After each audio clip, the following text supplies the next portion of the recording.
The last orange rays of Halloween sunlight were fading fast, and I was putting the finishing touches on my masterpiece. This year, my pumpkin wasn't going to be one of those generic, triangle-eyed monstrosities. No, this one had character. I'd carved a wide, almost comically cheerful grin into its flesh, the kind of smile that was more mischievous than happy. I named him Jack.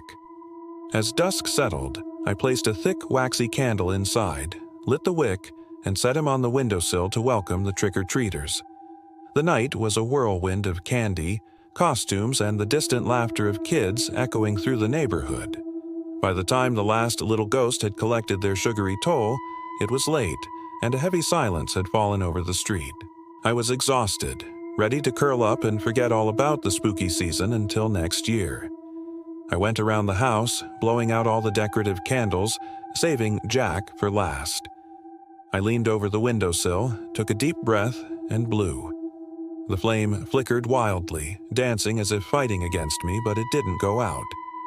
I tried again, a stronger, more forceful puff of air.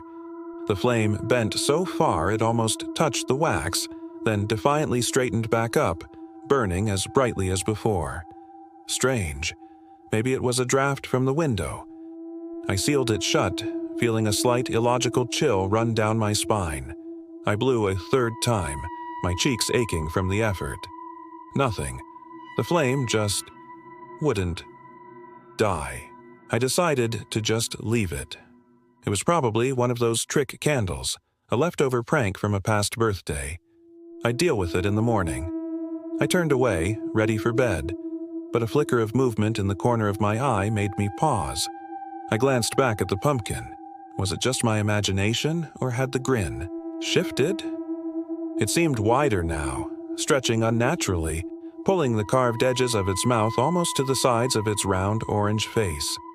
The shadows cast by the undying flame danced within its hollow head, making the expression look more menacing, more alive.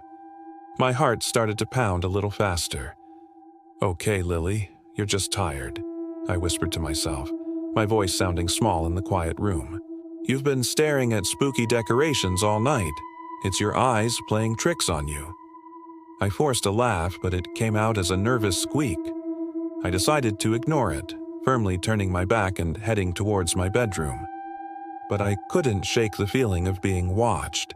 That cheerful, carved grin was burned into the back of my mind. I couldn't sleep. Every creak of the old house, every rustle of leaves outside, sounded like a footstep. The orange glow from the living room seeped under my bedroom door, a constant, pulsating reminder of the candle that refused to be extinguished. After what felt like an eternity of tossing and turning, I couldn't take it anymore. I had to see. I had to prove to myself that it was just a pumpkin. Tiptoeing back into the living room, my bare feet cold against the wooden floor, the first thing I saw was Jack. The glow was more intense now, casting long, distorted shadows that writhed on the walls like grasping fingers. And the smile. There was no mistaking it now. It had stretched into a grotesque, impossibly wide crescent that reached ear to carved ear. It was a silent, screaming grin, and the candlelight inside flickered like a malevolent, knowing eye. My breath caught in my throat. This wasn't a trick of the light. The pumpkin had changed. Its skin seemed to pulse faintly, as if it were breathing. I backed away slowly, my hand finding the wall for support. My eyes darted around the room, searching for something, anything to explain what was happening. My gaze landed on the dark, reflective surface of the large window where Jack was perched. And that's when I saw it. Beyond Jack's horrifying grin in the glass was my own reflection. But it wasn't me. The figure in the window was pale, her eyes wide with a terror I didn't feel I was showing. Her mouth was open, but not in a scream. It was stretched into a carved, silent, identical grin, the same grotesque, screaming smile that was on the pumpkin. I blinked, hoping to clear the vision, but she was still there, my reflection.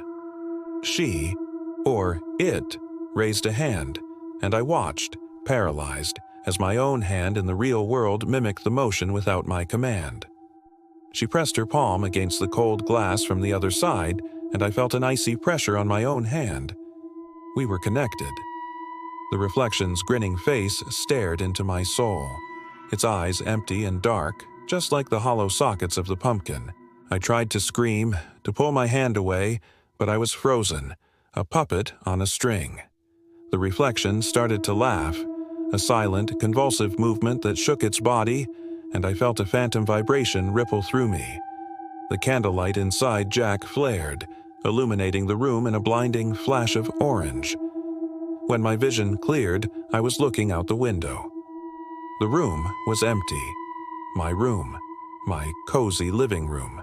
But I wasn't in it. I was on the other side, trapped within the cold, smooth surface of the glass. I could see the pumpkin on the windowsill, its smile now returned to a normal, cheerful grin. The candle flame was gone, its wick a wisp of smoke. And, standing in the middle of the room, looking at her hand in wonder, was me. Or rather, the thing that had been my reflection. She turned, a slow, deliberate movement, and looked directly at me, trapped in the window. She smiled, but it wasn't my smile. It was the wide, triumphant, terrifying grin of the pumpkin. She raised a hand and waved a little goodbye, then turned and walked out of the room, leaving me in the silent, dark glass, a prisoner in my own home. The last thing I saw before the world faded to black was the faint, lingering scent of burnt pumpkin and a smile that would haunt my eternity. Thank you so much for watching. If you enjoyed this spooky story, please hit that like button, and don't forget to subscribe for more tales from the shadows. Let me know in the comments what you thought of Lily's Halloween night.